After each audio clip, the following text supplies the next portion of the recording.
भागवत महापुराण महत्तम चौथा अध्याय। श्रीमद् भागवत का स्वरूप, प्रमाण, श्रोता वक्ता के लक्षण, श्रवण विधि और महत्व।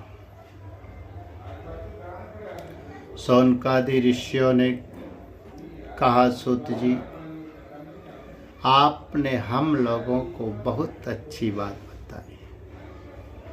आपकी आयु बढ़े, आप चिरंजीवी हो और चिरकाल तक हमें इसी प्रकार उपदेश करते रहे। आज हम लोगों ने आपके मुख से श्रीमद् भागवत का पूर्व महत्तम सुना है। सूत जी, अब इस समय आप हमें ये बताइए कि श्रीमद् भागवत का स्वरूप क्या है, उसका प्रमाण, उसकी श्लोक संख्या कितनी है, किस विधि से उसका श्रवण करना चाहिए तथा श्रीमद् भागवत के वक्ता और श्रोता के क्या लक्षण। अभिप्राय यह कि उसके वक्ता और श्रोता कैसे होने चाहिए। सूत जी कहते हैं, ऋषिगण, श्रीमद् भागवत और श्री भगवान का स्वरूप सदा एक ही है और वह है सच्चिदानंदमय। भगवान श्री कृष्ण में जिनकी लगन लगी है, उन भावुक भक्तों के हृदय में जो भगवान के माधुर भाव को अभिव्यक्त करने वाला, उनके दिव्य माधुर रस का आस्वादन कराने वाला सर्वोत्कृष्ट वचन है, सर्वोत्कृष्ट वचन है, उसे श्रीमद् भागवत समझो।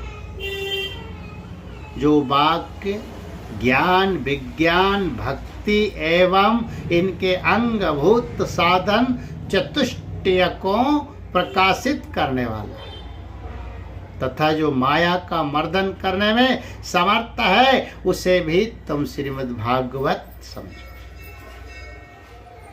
श्रीमद् भागवत अनंत अक्षर स्वरूप है। इसका नियत प्रमाण भला कौन जान सकता है। पूर्व काल में भगवान विष्णु ने ब्रह्मा जी के प्रति 4 श्लोकों में इसका दिग्दर्शन मात्र कराया था। विप्रगण, इस भागवत की अपार गहराई में डुबकी लगाकर इसमें से अपनी अभीष्ट वस्तु को प्राप्त करने में केवल ब्रह्मा, विष्णु और शिव आदि ही समर्थ, दूसरे नहीं। परंतु जिनकी बुद्धि आदि वृत्तियां परिमित है, ऐसे मनुष्यों का हित साधन करने के लिए श्री व्यास जी ने परीक्षित और सुखदेव जी के संवाद के रूप में जिसका गान किया है, उसी का नाम श्रीमद् भागवत। उस ग्रंथ की श्लोक संख्या 18,000। इस भव सागर में जो प्राणी कली रूपी ग्रह से ग्रस्त हो रहे हैं, उनके लिए वे श्रीमद् भागवत ही सर्वोत्तम सहारा है। अब भगवान श्री कृष्ण की कथा का आश्रय लेने वाले श्रोताओं का वर्णन करते हैं। श्रोता 2 प्रकार के माने गए, प्रवर उत्तम तथा अवर अधम। प्रवर श्रोताओं के चातक, हंस, शुक और मीन आदि कई भेद है। अवर के भी ब्रक, भ्रुंड, ब्रस और उष्ट आदि अनेकों भेद बतलाए गए। चातक कहते हैं पपीहे को। वह जैसे बादल से बरसते हुए जल में ही स्पृहा रखता है, दूसरे जल को छूता ही नहीं, उसी प्रकार जो श्रोता सब कुछ छोड़कर केवल श्री कृष्ण संबंधी शास्त्रों के श्रवण का व्रत ले लेता है, वह चातक कहा गया। जैसे हंस दूध के साथ मिलकर एक हुए जल से निर्मल दूध ग्रहण कर लेता और पानी को छोड़ देता। उसी प्रकार जो श्रोता ने को शास्त्रों का श्रवण करके भी उसमें से सार भाग अलग करके ग्रहण करता है, उसे हंस कहते हैं। जिस प्रकार भली भांति पढ़ाया हुआ तोता अपनी मधुर वाणी से शिक्षक को तथा पास आने वाले दूसरे लोगों को भी प्रसन्न करता है, उसी प्रकार जो श्रोता कथावाचक व्यास के मुँह से उपदेश सुनकर उसे सुंदर और परिमित वाणी में पुनः सुना देता और व्यास एवं अन्याय श्रोताओं को अत्यंत आनंदित करता है, वह शुक कहलाता है। जैसे क्षीर सागर में मछली मौन रहकर अपलक आंखों से देखती हुई सदा दुग्ध पान करते हैं, उसी प्रकार जो कथा सुनते समय निर्निमेष से नयनों से देखता हुआ मुंह से कभी एक शब्द भी नहीं निकालता और निरंतर कथा रस का ही आस्वादन करता रहता है, वह प्रेमी श्रोता मीन कहा गया। ये प्रवर अर्थात उत्तम श्रोताओं के भेद बताए गए हैं। अब अवर यानी अधम श्रोता बताए जाते हैं। ब्रक कहते हैं भेड़िया को।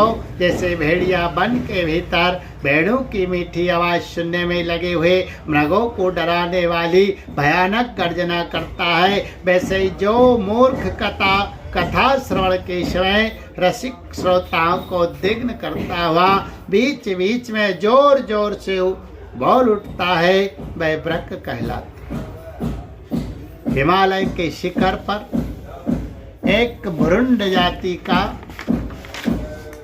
पक्षी होता है। वह किसी के शिक्षाप्रद वाक्य सुनकर वैसा ही बोला करता है, किंतु स्वयं उससे लाभ नहीं उठाता।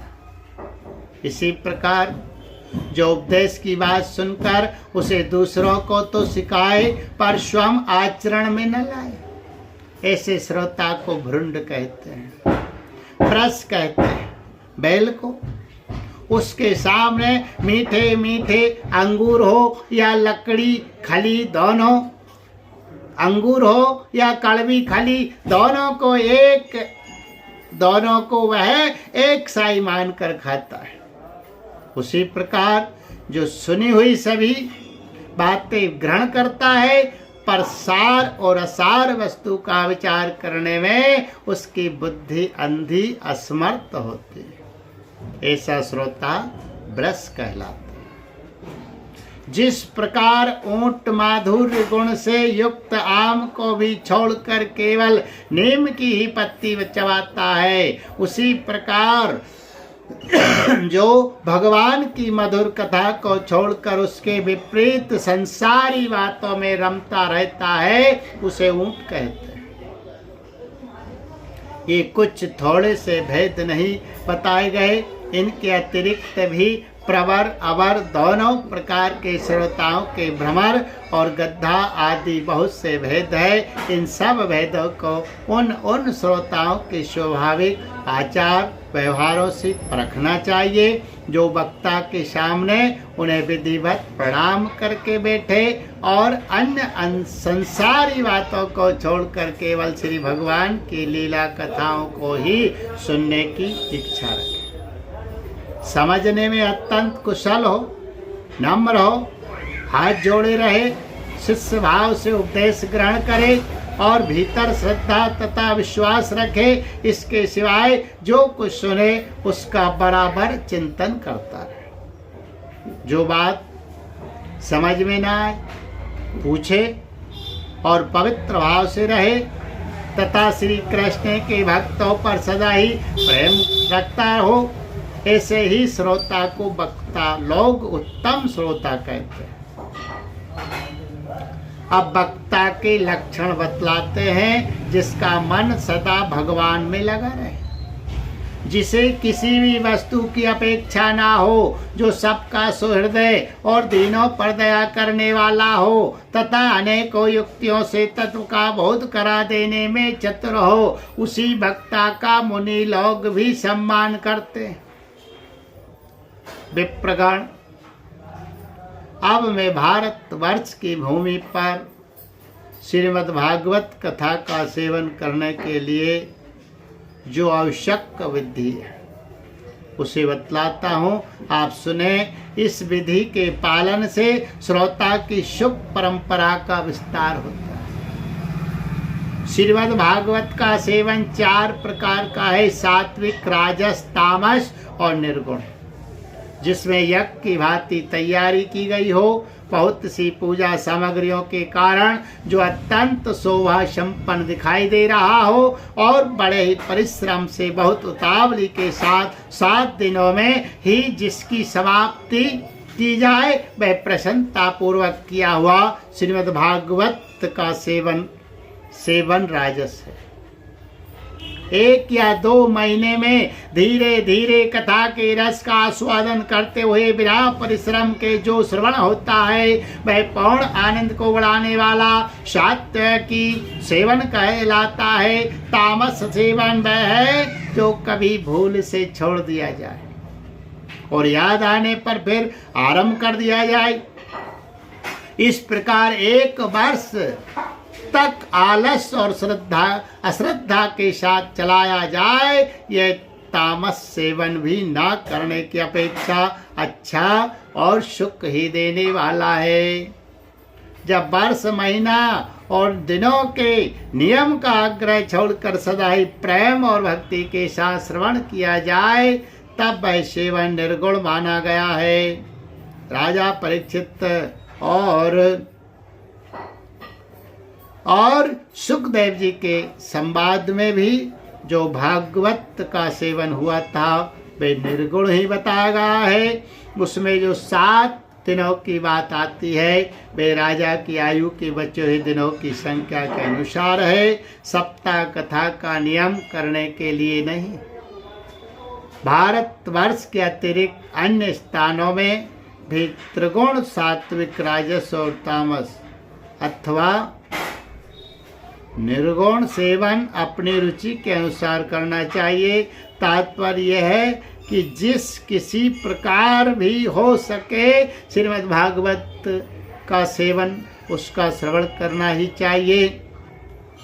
जो केवल श्री कृष्ण की लीलाओं के श्रवण, कीर्तन एवं रसास्वादन के लिए लालायित रहते और मोक्ष की भी इच्छा नहीं रखते, उनका तो श्रीमद् भागवत ही धन्य है।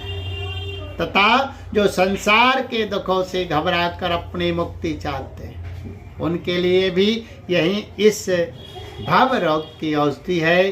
अतः इस कली काल में इसका प्रयत्न पूर्वक सेवन करना चाहिए।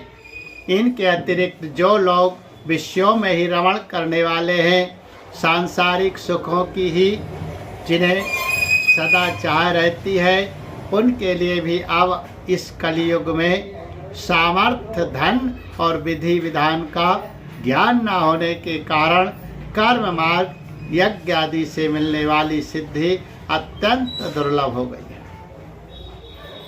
ऐसी दशा में उन्हें भी सब प्रकार से अब इस भागवत कथा का ही सेवन करना चाहिए। यह श्रीमद् भागवत की कथा धन, पुत्र, स्त्री, हाथी, घोड़े आदि वाहन, यश, मकान और निष्कंटक राज भी दे सकती है। राज भी दे सकती है। सकाम भाव से भागवत का सहारा लेने वाले मनुष्य इस संसार में मनोवांछित उत्तम भोगों को भोग कर अंत में श्रीमद् भागवत के ही संग से श्री हरि के परम धाम को प्राप्त हो जाते हैं। जिनके यहाँ श्रीमद् भागवत की कथा वार्ता होती हो तथा जो लोग उस कथा के श्रवण में लगे रहते हो, उनकी सेवा और सहायता अपने शरीर और धन से करनी चाहिए। उन्हीं के अनुग्रह से सहायता करने वाले पुरुष को भी भागवत सेवन का पुण्य प्राप्त होता है। कामना दो वस्तुओं की होती है, श्री कृष्ण की और धन की। श्री कृष्ण के सिवा जो कुछ भी चाहा जाए ये सब धन के अंतर्गत है। उसकी धन संज्ञा है। श्रोता और वक्ता भी दो प्रकार के माने गए हैं, एक श्री कृष्ण को चाहने वाले और दूसरे धन को। जैसा वक्ता वैसा ही श्रोता भी हो तो वह कथा में रस मिलता है, अतः सुख की वृद्धि होती है। यदि दोनों विपरीत विचार के हो तो समाभास हो जाता है, अतः फल की हानि होती है। किंतु जो श्री कृष्ण को चाहने वाले वक्ता और श्रोता है उन्हें विलंब होने पर भी सिद्धि अवश्य मिलती है, पर धनार्थी को तो तभी सिद्धि मिलती है जब उसके अनुष्ठान का विधि विधान पूरा उतर जाए। श्री कृष्ण की चाह रखने वाला सर्वथा गुणहीन हो और उसकी विधि में कुछ कम रह जाए तो भी यदि उसके हृदय में प्रेम है तो वही उसके लिए सर्वोत्तम विधि है। सकाम पुरुष को कथा की समाप्ति के दिन तक स्वयं सावधानी के साथ सभी विधियों का पालन करना चाहिए। भागवत कथा के श्रोता और वक्ता दोनों के ही पालन करने योग्य विधि यह है, प्रतिदिन प्रातः काल स्नान करके अपना नित्य कर्म पूरा कर ले, फिर भगवान का चरणामृत पीकर पूजा के समान से श्रीमद् भागवत की पुस्तक और गुरुदेव व्यास का पूजन करें। इसके पश्चात अत्यंत प्रसन्नता पूर्वक श्रीमद् भागवत की कथा स्वयं कहे अथवा सुने, दूध या खीर का मौन भोजन करे, नित्य ब्रह्मचर्य का पालन और भूमि पर शयन करे, क्रोध और लोभ आदि को त्याग दे,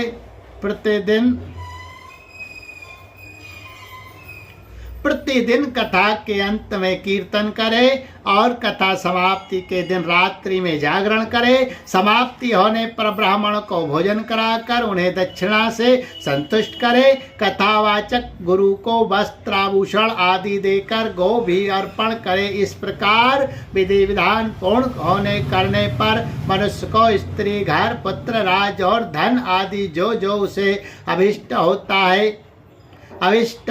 है सब मनोवांछित फल प्राप्त होता है। परंतु सकाम भाव बहुत बड़ी विडंबना है, वह श्रीमद् भागवत की कथा में शोभा नहीं देता। श्री सुखदेव जी के मुख से कहा हुआ यह श्रीमद् भागवत शास्त्र तो कलयुग में साक्षात श्री कृष्ण की प्राप्ति कराने वाला और नित्य प्रेमानंद स्वरूप फल प्रदान करने वाला है। बोलिए गोविंद गोपाल कृष्ण भगवान की जय।